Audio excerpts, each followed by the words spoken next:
barang-barang yang keluar dari Batam sudah harus diselesaikan formalitas maupun kewajiban pabeannya di Batam. Nah, ini yang bersangkutan 3 orang penumpang ini melakukan upaya, bisa dibilang upaya penyelundupan bahwa barang-barang ini adalah barang-barang larangan batasan. Kenapa? Karena harus ada izinnya, harus ada izin khusus.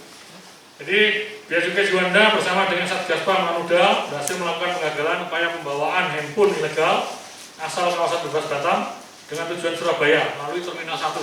Jadi ini penumpangnya melalui Terminal 1 antar masih dalam negeri ya.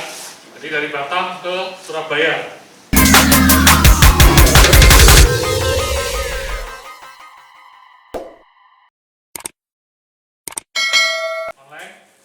Yang saya hormati, saya banggakan. Pertama-tama marilah kita panjatkan bersyukur kepada Tuhan Yang Maha Esa karena mereka rilis terkait dengan penindakan pembawaan handphone ilegal. Yang terpampang di depan ini adalah handphone iPhone, mulai dari iPhone 8 sampai 10 dan ada beberapa 11 yang dibawa oleh 3 orang penumpang dari Batam, free trade zone atau daerah bebas. Jadi untuk barang-barang yang keluar dari Batam sudah harus diselesaikan formalitas maupun kewajiban pabeannya di Batam. Nah, ini yang bersangkutan 3 orang penumpang ini melakukan upaya, bisa dibilang upaya penyelundupan bahwa barang-barang ini adalah barang-barang larangan batasan. Kenapa? Karena harus ada izinnya, harus ada izin khusus. Jadi Bea Cukai Juanda bersama dengan Satgas Pam Manudal berhasil melakukan penggagalan upaya pembawaan handphone ilegal asal kawasan bebas Batam dengan tujuan Surabaya melalui Terminal 1. Jadi ini penumpangnya melalui Terminal 1 antar masih dalam negeri ya. Jadi dari Batam ke Surabaya. Walaupun dengan situasi pandemi COVID, tentunya tetap dengan menjaga protokol kesehatan, Jadi upaya pelanggaran terhadap Undang-Undang Pabeanan, salah satunya penindakan bawaan handphone ilegal asal kawasan Batam.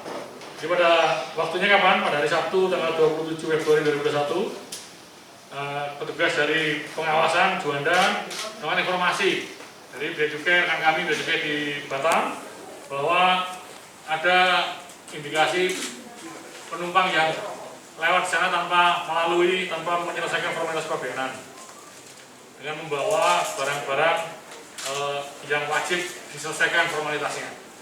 Jadi penumpang tersebut menggunakan pesawat JT972 dan tiba pukul 5 sore. Kemudian dari pemeriksaan X-ray, jadi pada waktu turun kita sudah cari penumpang tersebut dan kemudian kita lakukan pemeriksaan terhadap barang bawaannya.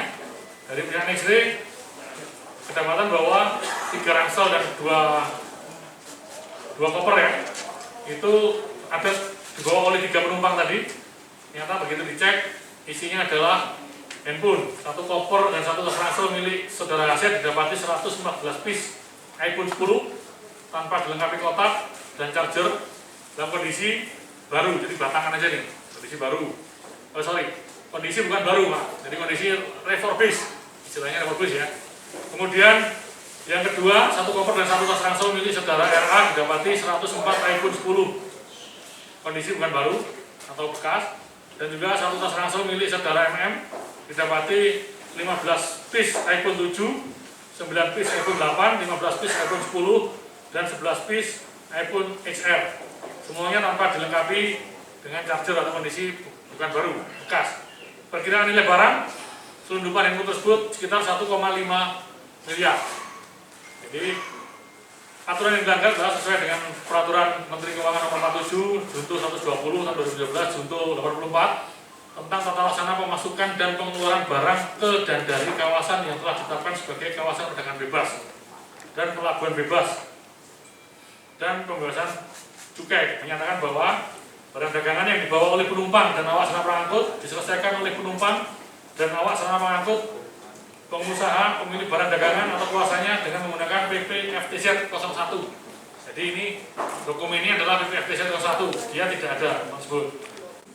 PMK 120 dan PMK 84, barang dagangan yang dibawa oleh penumpang wajib menggunakan PP FTZ, kemudian sesuai dengan Permendak 82, 38 dan Junto 48, Permendak 41, ketentuan impor telepon seluler dan komputer genggam, handset dan komputer tablet bahwa impor tersebut harus dituangkan dalam laporan surveyor. Jadi artinya harus melalui surveyor dulu. Kemudian dan juga harus dalam kondisi baru. Jadi karena ini bekas, jadi melanggar ketentuan tersebut. Tindakan tersebut dilakukan untuk melaksanakan fungsi BJK yang kedua, yaitu community protector, melindungi masyarakat dari masuknya barang-barang ilegal. Penundukan potensi kerugian negara dari upaya penundukan tersebut adalah 268 unit handphone, itu perkiraannya adalah 469 juta. Ya.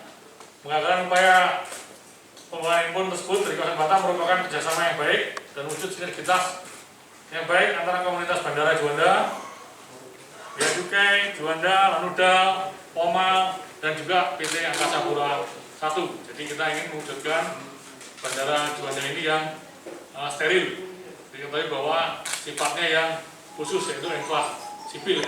Karena di sini ada pangkalan juga, pangkalan TNI AL, jadi harusnya lebih ketat dari kita. Baik, saya kira itu mas sekalian. Terima kasih atas kehadirannya dan waktunya. Assalamualaikum warahmatullahi wabarakatuh. San.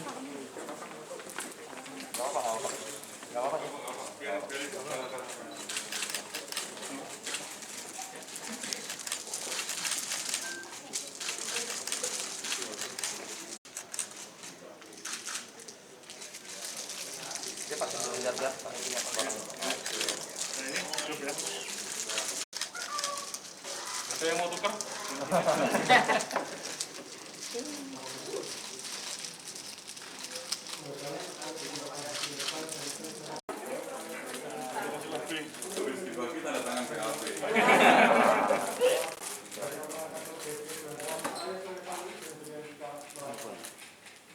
Kemas lagi ya? Tuker. Nah, aku tujuh ini. Saya nggak pakai iPhone ini. Sip. Terima kasih. Monggo. Oke, silakan. Pak, ini ada berapa total handphone Pak yang aman ini Pak? Baik, monggo Pak. Dari di sini mungkin Pak. Jadi total handphone yang ada yang ditegah adalah 268 piece ya. Ya, 268 piece dalam kondisi bekas. Dalam kondisi bekas dari Batam. Jadi Batam diketahui bahwa itu adalah kawasan bebas, free trade zone. Jadi untuk barang-barang yang ada di Batam, kalau mau dibawa ke wilayah Indonesia lainnya, itu harus diselesaikan formalitas pabriknya. Makanya rekan-rekan tahu bahwa kalau mobil di sana pakai murah, ya karena dia bebas biaya masuk, bebas pajak selama dipakai di sana. Begitu juga rokok dan sebagainya. Seperti ketahui kemarin di media juga banyak berapa kali penyelundupan ke sana. Biasanya rembesannya adalah dari Batam keluar ke wilayah Indonesia lainnya. Yang kemarin sampai ada kejar-kejaran, pitbull dan sebagainya, ada korban ya di situ. Tindak lanjutnya bagaimana Pak? Jadi untuk tindak lanjutnya, ini kita sudah berkoordinasi dengan Bea Cukai Batam. Kita serahkan kasusnya di Batam untuk kemudian dilakukan penyelidikan lebih luasnya seperti apa, bagaimana bisa masuk ke bandara dan sebagainya. Dari keterangan yang kita dapat, ini masuk ini sebagai semacam kurir saja. Jadi dia dibayari oleh cukongnya untuk melakukan mentransfer barang ini ke sini. Masuk ke bandara, barang ini kan harusnya ada security, dicek. Nah ini nanti kenapa kita serahkan ke sana supaya lebih mudah melakukan penyelidikan penelusurannya di sananya. Karena indikasinya melibatkan oknum ini, gitu ya, oknum di bandara di Batam. Karena untuk sekian banyak masuk ke ini pasti tembus X-ray-nya pasti ketahuan kalau mau dilihat dari situ. Gitu ya. Ini kita lagi telusuri nanti bagaimana caranya dia masuk ke bandaranya, kemudian lolos dari pengawasan security otorita sampai ke di sini. Saya ketahui bahwa nggak cuma narkoba, kan gitu ya, narkoba juga beberapa waktu yang lalu kita pernah ungkap karena kerjasama juga di sana. Jadi ada kerjasama yang erat, itu sinergi. Begitu dari penumpang tadi, oh ini dilihat monitor tidak diselesaikan, sudah terlanjur naik pesawat, ya sudah kita dihubungi yang di daerah-daerah tujuan. Dibawa Gitu ya. berapa orang? 3 orang. Warga mana aja Pak? Ya. Warga mana aja? Jadi kalau dari KTP-nya mereka hanya sementara di sini, jadi domisili di sana. KTP wilayah Riau. Oh berarti dari Batam ditujukan ke Surabaya gitu. ke Surabaya. Iya, jadi nanti dia ada yang ngambil di sini. Total harganya berapa? Perkiraan total 1,5 miliar rupiah dan potensi kerugian negaranya 400 sekian juta. Pengakuannya mau dijual atau Iya, nanti ada. Jadi di sini pemilik barangnya udah jelas kan? Ada. Kebetulan ini ada 2 pemilik barang. Dari 2 pemilik barang nanti di sini oleh si pembawa tadi akan diserahkan ke orang tertentu. Jadi statusnya kurir aja? Semacam itu.